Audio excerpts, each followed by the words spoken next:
Buenas tardes, apreciados participantes en este ciberseminario. Es un honor que agradezco a ERRI de Venezuela haberme invitado a conversar con ustedes en esta ocasión de celebración del Día de la Tierra. Justamente quisiera comenzar por la frase muy trillada: la Tierra es nuestro hogar. Efectivamente, desde que alcanzamos la categoría de Homo sapiens, así lo admitimos y nos adaptamos como especie a vivir en él.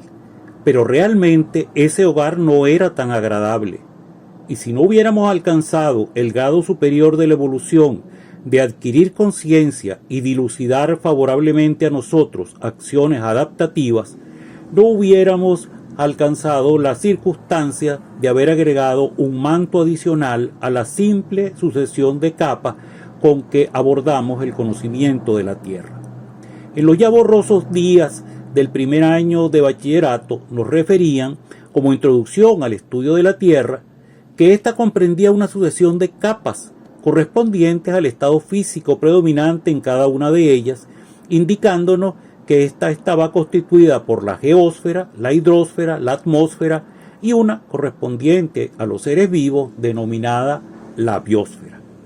Ahora debemos agregar la antropósfera y la particular combinación del núcleo de la geósfera y de la ionosfera que hace posible la transmisión de ondas electromagnéticas. Por supuesto, estas divisiones son convencionales y fundamentalmente de orden didáctico. Cada una de ellas comprende subdivisiones que tienen múltiples ritmos temporales. En cada una se suceden complejas relaciones y todas estas están interrelacionadas entre sí, formando una madeja de procesos articulados en redes. Simular esa complejidad del conjunto es casi un imposible. Se avanza con ese propósito y se cuenta con herramientas de razonamiento y matemáticas para tratar de comprender cómo funcionan los sistemas caóticos que constituyen una importante proporción de la múltiple maraña de interrelaciones a las que nos hemos referido. No vamos a seguir esa línea de pensamiento. Mejor vamos a volver a nuestra simple concepción de las capas en que se divide la Tierra. En esta ocasión, de lo que queremos hablar es de cómo la información geográfica acopiada y ordenada sistemáticamente puede brindarnos información útil sobre lo complejo, haciéndolo comprensible a partir de un proceso que por otro lado comienza a inquietarnos y que trata de la relación entre la inteligencia humana y la acumulación, integración e interpretación de datos acumulados en un ordenador. Ciertamente comienza a cuestionarse porque hemos descubierto que las computadoras, a pesar de la escasa capacidad de almacenamiento respecto a nuestro cerebro, ejecutan con precisión la tarea de localizar datos y sus mecanismos de recuperación de información no deben luchar contra las fallas de memoria que tenemos los humanos. ¿Cuántas veces en nuestro hogar buscamos algo y no sabemos dónde lo guardamos? Los ordenadores siempre recuerdan dónde lo guardamos y lo encuentran. Pensemos en este sencillo ejemplo. ¿En cuánto influye la temperatura ambiente en la calidad de los huevos? Quizá solo aprendimos que hay que guardarlos en la nevera. Y si esta falla, no sabremos cuántos días se conservarán al natural. La computadora, si ha sido alimentada con suficientes datos de calidad de los huevos, conservados a diferentes temperaturas y por un tiempo sistemáticamente colectado, sí lo sabe. Y es capaz de aprender de ese dato y examinar nuestra despensa y decirnos hasta cuándo podemos hacer una torta de buena calidad. No vamos a hablar de inteligencia artificial, pero ella está tocando a nuestra puerta.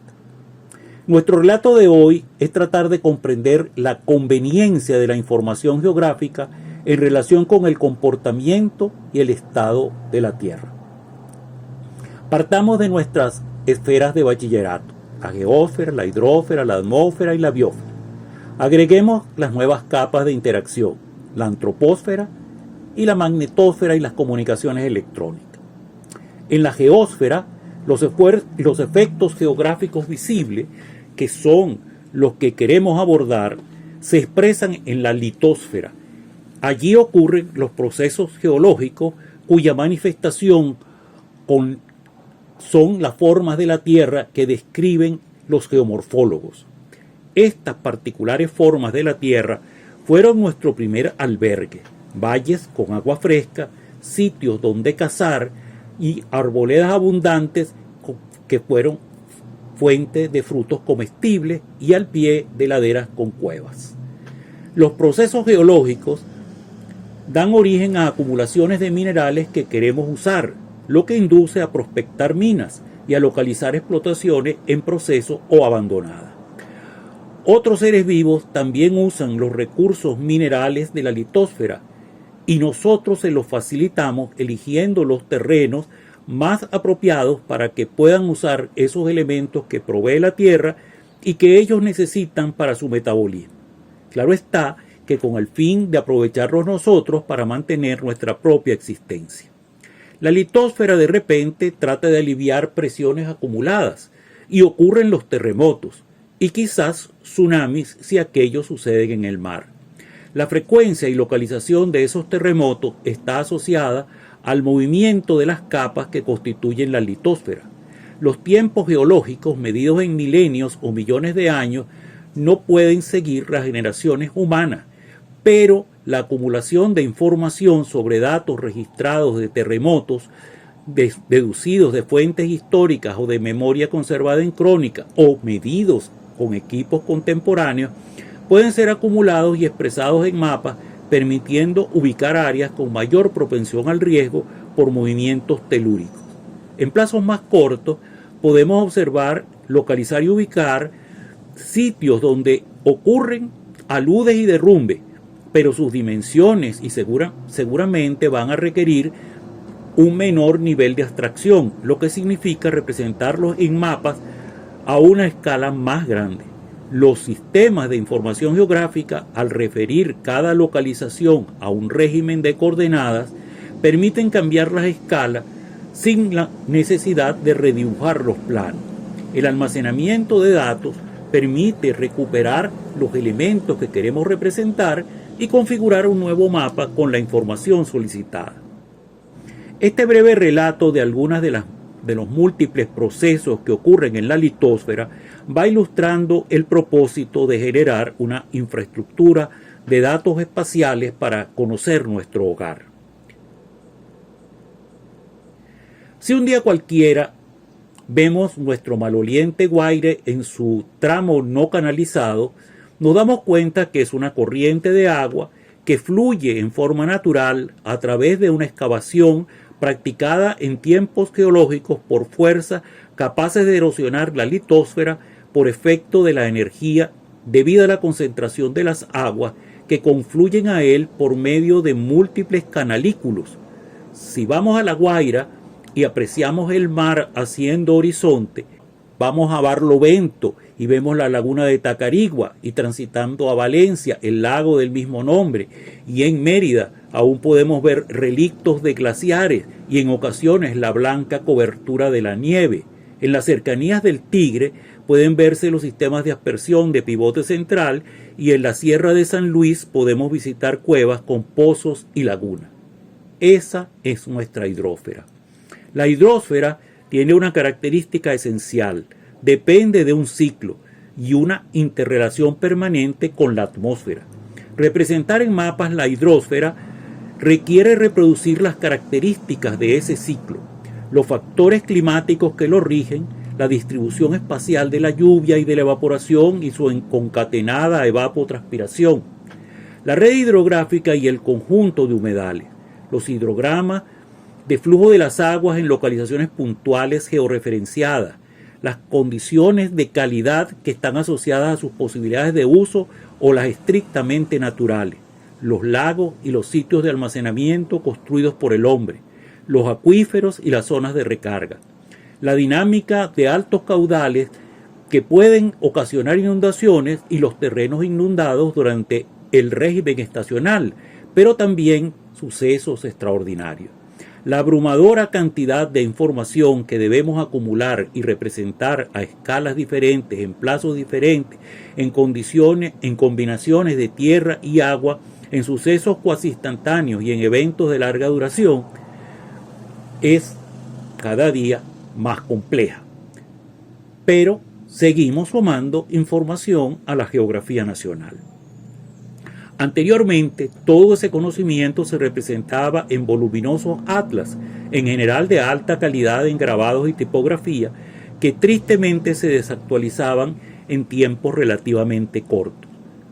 Así sucedió hasta que el ordenador y sus herramientas matemáticas auxiliares pudieron acumular datos y producir mapas, y lo más significativo, actualizarse en tiempo breve y en algunos casos hasta en tiempo real.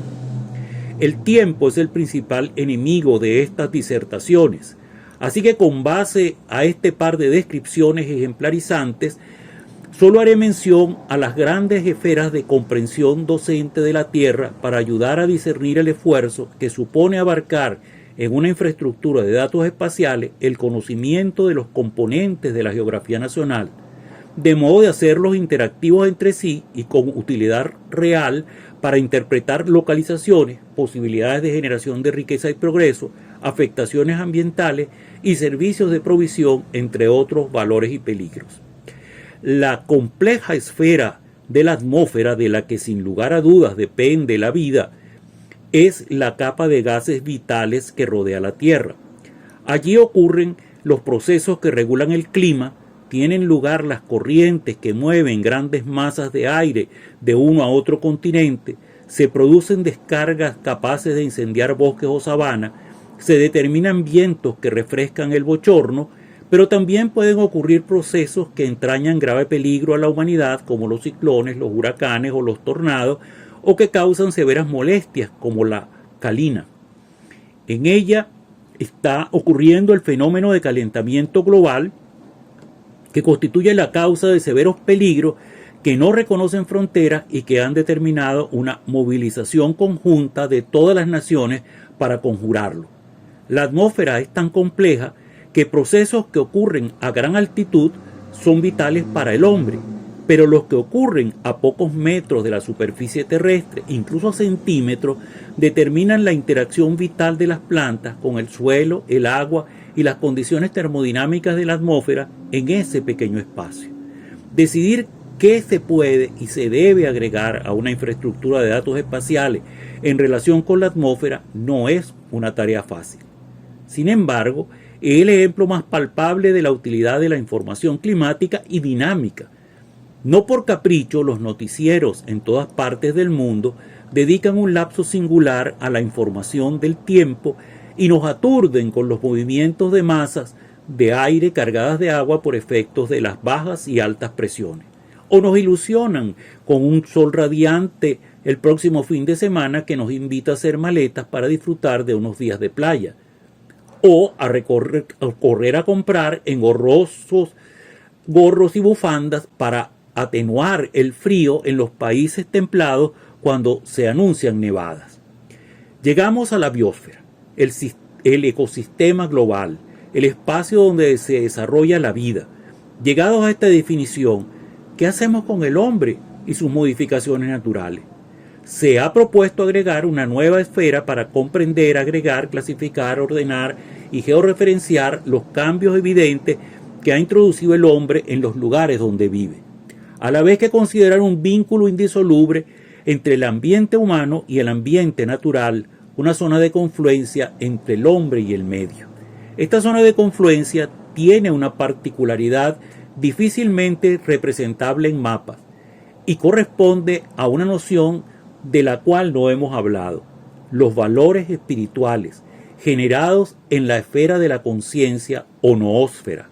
Queda pendiente abordar este tema. Conocer la biosfera incluye conocer la vegetación, la cual, a pesar de las múltiples variables necesarias para comprenderla y caracterizarla, es posible georreferenciar porque en general la dinámica de la vegetación suele ser vertical y no en plano horizontal, excepto en aquellos casos de una acción externa, como los incendios forestales de origen humano, como en la Amazonía, que transforman bosques en sabana, o donde la tala indiscriminada haya afectado sustantivamente zonas boscosas, como en la selva de San Camilo, o donde procesos de intervención minera produzcan afectaciones irreversibles de áreas forestales, como en la minería aurífera de Guayana. También incluye conocer la fauna, lo que resulta más complejo porque la fauna y particularmente algunas especies se mueven de un lugar a otro, por lo que en muchos casos lo que representamos cartográficamente son biotopos que corresponden a lugares donde, dadas sus características físicas, podrían habitar determinadas especies animales, o biocenosis, que es el conjunto de los seres vivos que habitan en un determinado lugar. Resta la antropósfera, que corresponde al hábitat humano. En ella ocurren multitud de relaciones y de funciones, actividades productivas como la agricultura en su sentido más amplio, actividades extractivas como la minería en todos sus órdenes y expresiones, actividades transformadoras como la industria, actividades que procuran confort como los servicios, actividades de comunicación, haciendo uso de la litosfera como las carreteras y ferrocarriles, de la hidrosfera como la navegación fluvial y marítima, o de la atmósfera como la aeronáutica. Y en este punto introducimos a nuestro último y más sofisticado medio de comunicación derivado de la electrónica, las ondas, y que requieren de la especial condición del electromagnetismo y la transmisión atmosférica. Por último, no podemos dejar las actividades culturales, que son la puerta a la noción superior de vivir y convivir. Y aquí necesariamente requiere una cita a la propuesta de biología cultural de Humberto Maturana y al devenir evolutivo del hombre de Homo sapiens a Homo sapiens avans avans, tema que apenas comienzo a investigar, pero que deseo compartir con ustedes como una expresión de esperanza en la humanidad. Dice Silvana Escobar, resumiendo la tesis de Maturana, la palabra sapiens hace referencia a nuestra capacidad para el lenguaje y para razonar reflexivamente, que es posible precisamente gracias a la existencia del lenguaje.